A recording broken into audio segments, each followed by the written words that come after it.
Hey YouTube, Kira Qualia here, bringing you guys another one of my Vanguard deck profiles. Today I'll be showing you guys my Tsukuyomi Oracle Think Tank deck. Just rebuilt this recently, tested it out a few times, and it was actually pretty consistent, so I'll show you guys the deck profile. Let's go ahead and get started.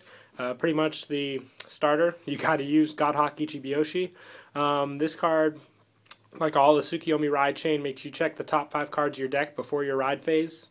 And see if you have any part of the next ride chain in those 5 cards, and you can superior ride them in that order to save a card in your hand. It's a pretty fun ride chain. They didn't really continue with it after Tsukuyomi or Galahad. Would have been interesting to see some other decks in that playstyle, but it can be pretty inconsistent at times. The trigger lineup, I run 8 crits, 4 draw, and 4 heal. Pretty much just puts the pressure on right from the beginning with the 8 crits. Your Vanguard's usually an 11k with Goddess of the Full Moon, so you can hit for pretty high numbers when you're boosting with Weather Girl Milk.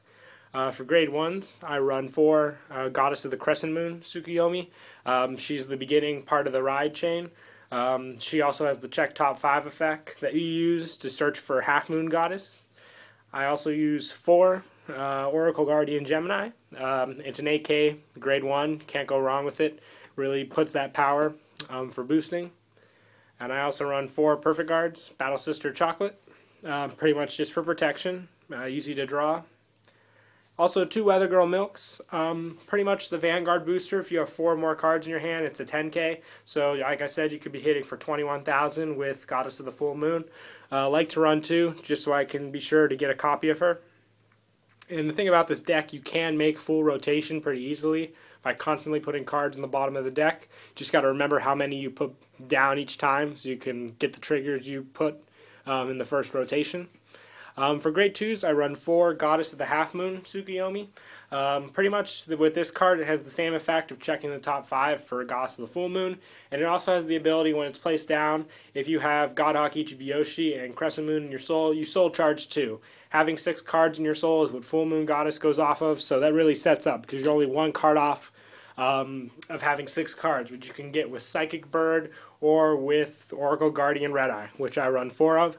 Pretty much when his attack hits, you soul charge 1. So he helps build the soul up to 6, and he also, if you by chance miss a ride chain with Tsukuyomi, if you get lucky enough, you can use his effect to put that card into the soul to help you. And for the final grade 2, I use 3 Silent Toms. Once again, just that pressure. Make my opponent waste his non-grade 0s for guarding. For those high heavy numbers I can get with Gemini and Tom. And for grade 3s, I run 4 Goddess of the Full Moon Tsukuyomi.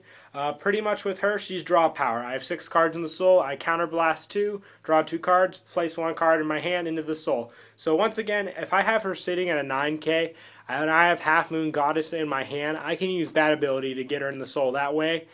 Just got to be lucky enough to draw her, save her if I drive check her after I ride my grade 2. Many ways to do so. So she's pretty much the game winner of this deck. You can't go wrong with her. And I also use 4 CEO Amaterasu. Pretty much she's the soul charge Mega Blast. Once again, just soul charging, building up Tsukuyomi, building off the soul to possibly get off the Mega Blast if I don't use Goddess of the Full Moon. So she just gives me tons of options. And yeah, that's it for the deck. Hope you guys enjoyed. Don't forget to like and subscribe, and Kira Quali out.